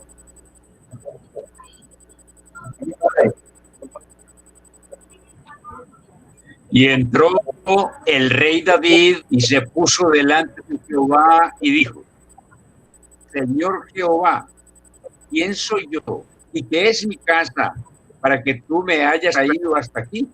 Y aún te ha parecido Jehová, pues tú también has hablado de la casa de tu siervo en lo porvenir. ¿Es así como procede el hombre, Señor Jehová? ¿Y qué más puede añadir de hablando contigo? Pues tú conoces a tu siervo, Señor Jehová. Todas estas grandezas que has hecho por tu palabra y conforme a tu corazón, haciéndolas saber a tu siervo. Por tanto, tú te has engrandecido, Jehová Dios, por cuanto no hay como tú, ni Dios fuera de ti, conforme a lo que hemos oído con nuestros oídos.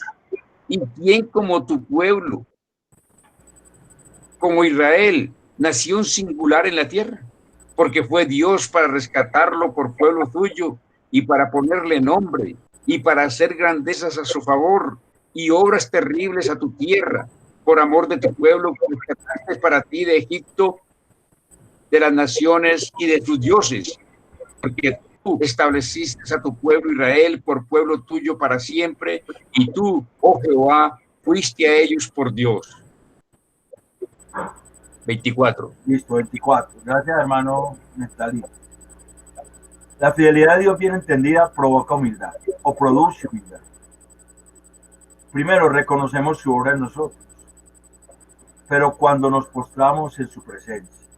Lo primero que dice ahí es que David se puso, versículo 18 dice, y entró el rey David y se puso delante de Jehová. Esa expresión significa entrar y permanecer en la presencia de Dios. O sea, David se metió a buscar la presencia de Dios. Y ahí reconoció que no merece su favor. Ahí reconocemos que no merecemos su favor. Y ese favor no está solamente en relación a nuestro pasado, sino también en relación a nuestro futuro. El versículo 19 dice, Y aún te aparece. Ya, vale, sí. y aún te ha parecido poco esto, Señor Jehová, pues también has hablado de la casa de tu siervo en lo porvenir. También su, su relación de Dios con nosotros no se limita al pasado. La relación de Dios con nosotros va hasta la eternidad. Entonces Él también en nuestro futuro interviene. Si nosotros podemos reconocer que Él es el que obra en nosotros, su obra en nosotros. Solamente cuando nos postramos en su presencia, nos humillamos al postrarnos en su presencia. También cuando nos humillamos, podemos reconocer su grandeza y podemos reconocer que nuestras palabras y consejos no pueden aumentar su favor. La palabra añadir que dice acá, que traduce la Reina Valera por añadir, es una palabra que dice que significa palabra, aconsejar. Entonces David está preguntándole a Dios, ¿habrá palabra alguna para que tú me hagas más favor a mí? ¿Habrá algo que yo pueda decir que te haga hacerme más favor? O sea, reconocemos que nuestras palabras y aún nuestros consejos no pueden aumentar su favor. Hay personas que dicen que dígale a Dios cuánto le ama, eso, para que Dios le conceda las cosas, para que Dios vea que usted sí le ama. Así es que Dios nos conoce absolutamente. Eso dice el versículo 20. Tú conoces a tu siervo, Señor Jehová. Como quien dice, mis palabras para pedirte, para alabarte, para decirte qué tan especial eres, no pueden aumentar tu favor sobre mí, porque tú me conoces.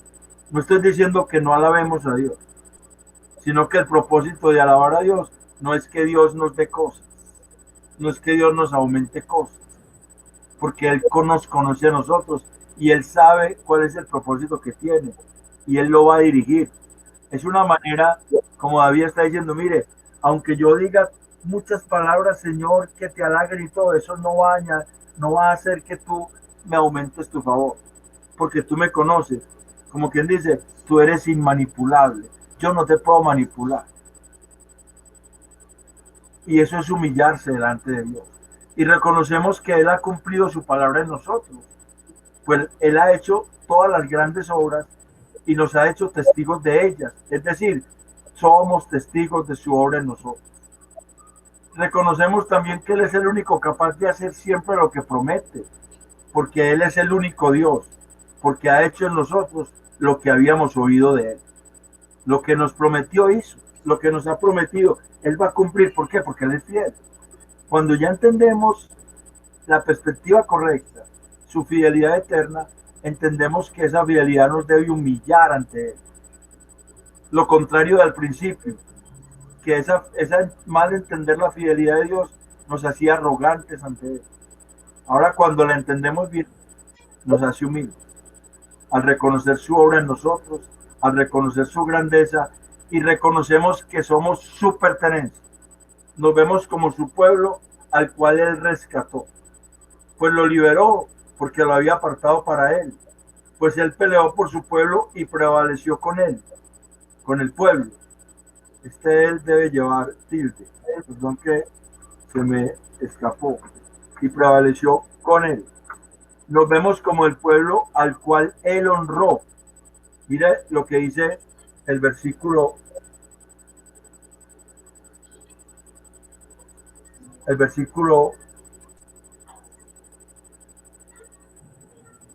24, porque tú estableciste a tu pueblo Israel por pueblo tuyo para siempre. Pero en el 23 dice, porque fue Dios para rescatarlo por pueblo suyo, para ponerle nombre, porque Dios lo honró. El pueblo al cual Él honró, la iglesia, Dios la honró y lo hizo con su poderoso brazo, su soberanía y por su inmutable amor, su simpleza. Entonces, la verdad, el verdadero conocimiento, la perspectiva correcta de la fidelidad de Dios provoca humildad en nosotros. Entonces, en lugar de ser un pueblo arrogante que quiere que Dios haga lo que Él dice, que Dios haga en nosotros lo que decimos nosotros, o sea, el pueblo, nos humillamos y entendemos que Dios va a hacer es lo que Él dice y nosotros reconocemos eso. Reconocemos que en Él es que no está la victoria, que en Él es que seguimos adelante, que es Él el que nos lleva, que es su mano extendida la que nos va a dar a nosotros como una honra. Cuando Dios, ya hablábamos en estos días, cuando Dios nos lleva a servirle, eso es la mayor honra que hay, servir a la gracia. Lo hablábamos la semana pasada. ¿Ya? No estamos diciendo que Dios está obligado a darnos a nosotros. No, Dios está obligado por su palabra a llevarnos a la eternidad, a su iglesia. Su palabra lo obliga, porque ya lo escribió, porque lo dejó escrito, porque es su propósito, porque es su promesa. Pero no está obligado con nuestros caprichos, intereses egoístas, etc. Ya hay una perspectiva correcta que nos invita a humillarnos delante de Él. La fidelidad de Dios nos debe llevar a humillarnos delante de Él. Si Él es fiel y yo humillo delante de Él y puedo entender cuál es su propósito, entonces digo, bueno Señor, gracias porque en tu fidelidad ese propósito lo vas a alcanzar. Y me siento honrado porque me has puesto a alguien por el cual vas a alcanzar tu propósito. Es algo muy interesante, porque el sentirse honrado no significa sentirse orgulloso, sino sentirse honrado porque Dios lo honra, porque Dios es el que ha determinado eso.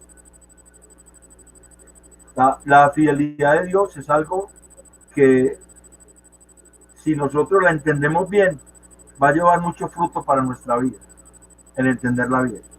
Va a llevar mucho fruto para nuestra relación con Dios, realmente.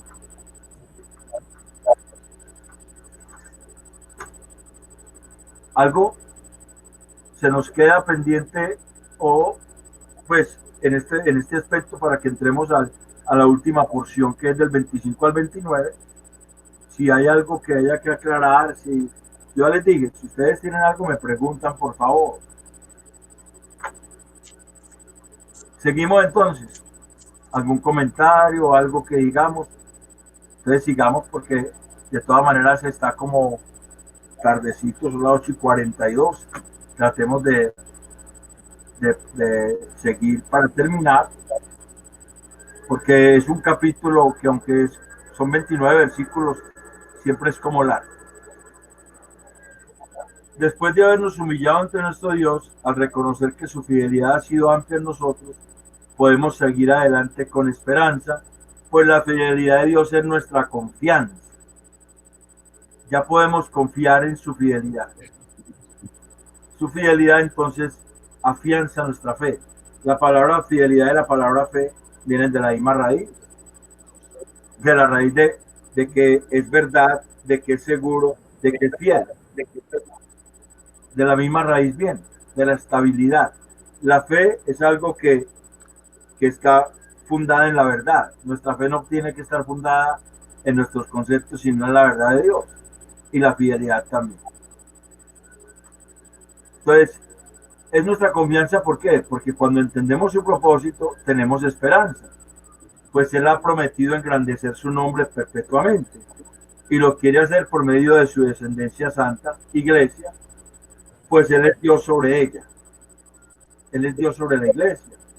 Al entender su propósito, oramos eficazmente. Oramos para que esa descendencia sea afirmada. O sea, nuestra oración siempre debe incluir la firmeza de la iglesia en general, la firmeza de la iglesia en general. Que Dios vaya afirmando, porque Él ya lo ha prometido y sabemos que es en su voluntad. Él ha prometido edificar, afirmar, confirmar, establecer su descendencia santa. Entonces, oremos para que esa descendencia sea afirmada. Es decir, para que Él nos construya casa a nosotros. Y sabemos que esta oración está en su propósito eterno. Y al entender su propósito eterno, pedimos su bendición. Entendemos que su propósito verdadero es nuestro beneficio. Romanos 8:28. Todas las cosas nos ayudan a bien a los que conforme a su propósito han sido llamados. Su propósito de que nosotros, como su pueblo, permanezcamos eternamente. Entonces pedimos su bendición, con la cual su descendencia siempre será bendita, porque Él ya la ha bendecido. Es que uno puede mirar ahí, en el versículo 29 dice, para que permanezca perpetuamente delante de ti, porque tú, Jehová, Dios, lo has dicho. O sea, ya Dios lo habló bien, ya lo bendijo. Entonces, podemos tener una seguridad de nuestra oración cuando entendemos el propósito de Dios y su fidelidad. Entonces podemos tener una esperanza firme, podemos orar eficazmente y podemos pedir su bendición, porque realmente sabemos que Él ha decidido bendecir a la iglesia. La iglesia siempre ha sido puesta por Dios para ser bendecida, no para ser maldita, no para que nosotros hablemos mal de ella. Nosotros necesitamos entender eso. Nosotros necesitamos orar por la iglesia de tal manera que Dios haga eso que ha prometido. Eso es algo que es una oración que va en la voluntad de Dios, que va en el propósito de Dios. Por lo tanto, es una oración que estamos seguros que Él va a responder. Y eso nos hace a nosotros más humildes delante de Él, porque cuando nosotros oramos, le estamos diciendo al Señor, Señor, nosotros dependemos de ti. Nosotros no estamos seguros de nuestras manos. Yes. Nosotros no estamos seguros de nuestras manos, Señor, dependemos de ti. Y estamos reconociendo que eres Dios cuando nosotros nos postramos y nos humillamos ante Él. Eso es lo que tenía para compartirles de la fidelidad de Dios como un atributo comunicable al hombre, que quería que la entendiéramos de esa manera para que también nosotros entendamos que en el propósito de Dios, Dios nos ha llamado a ser fieles. Dios nos ha llamado a poder mostrar también su carácter. Y si su carácter es fiel, pues nosotros somos llamados a ser fieles. La segunda carta a Timoteo 2:13 dice que aunque nosotros fuésemos infieles, Él permanece fiel. Él no se puede negar a sí mismo. Como quien dice, Él no va a quitar nunca la mira de la meta que Él ha propuesto para nosotros, que es llevarnos a la eternidad con Él. Por esa fidelidad nosotros podemos decir ampliamente que la salvación no se pierde, porque Él y nos va a mantener siempre en ese camino, porque Él ha decidido eso, es su propósito.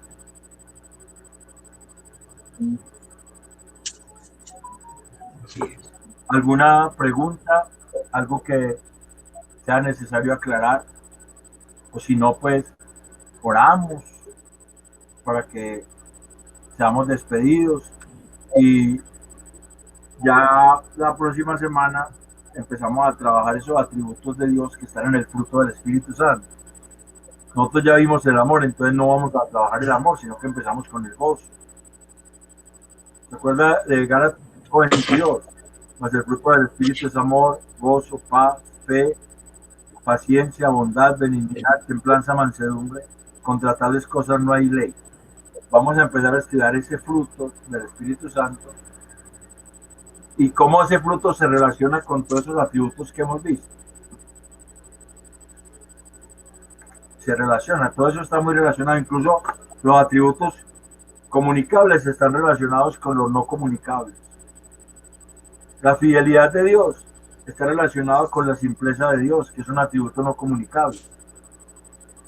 Dios ha determinado amar siempre a la iglesia, listo, y en su fidelidad lo hace. No se va a cansar de amar, por más que seamos hijos rebeldes, si somos sus hijos, Él hará que nosotros estemos firmes, porque es Dios, precisamente, porque Él es Dios.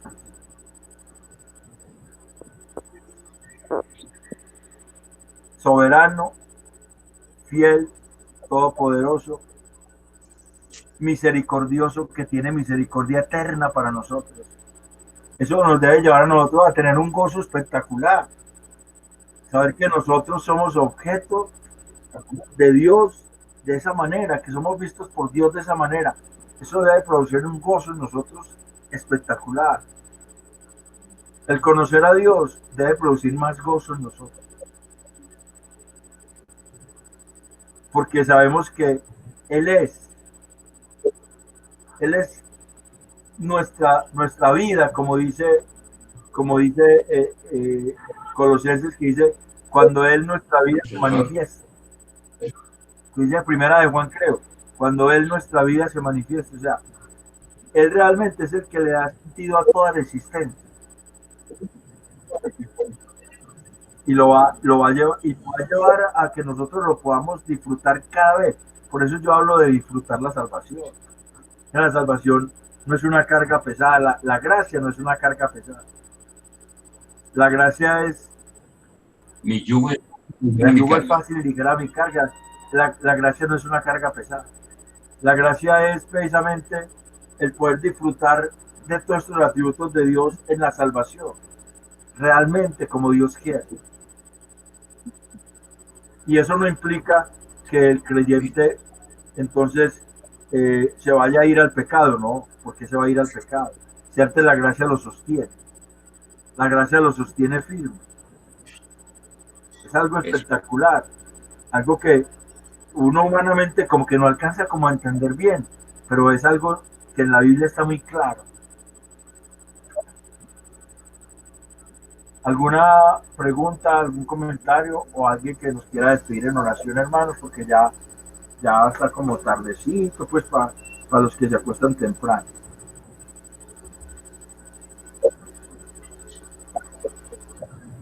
Sí, en su reloj ya son 10. En mi reloj son las 11:25, pero del día 15. El reloj del computador son las 11:25 del día 15, o sea, del miércoles. No tiene no dos días atrasados.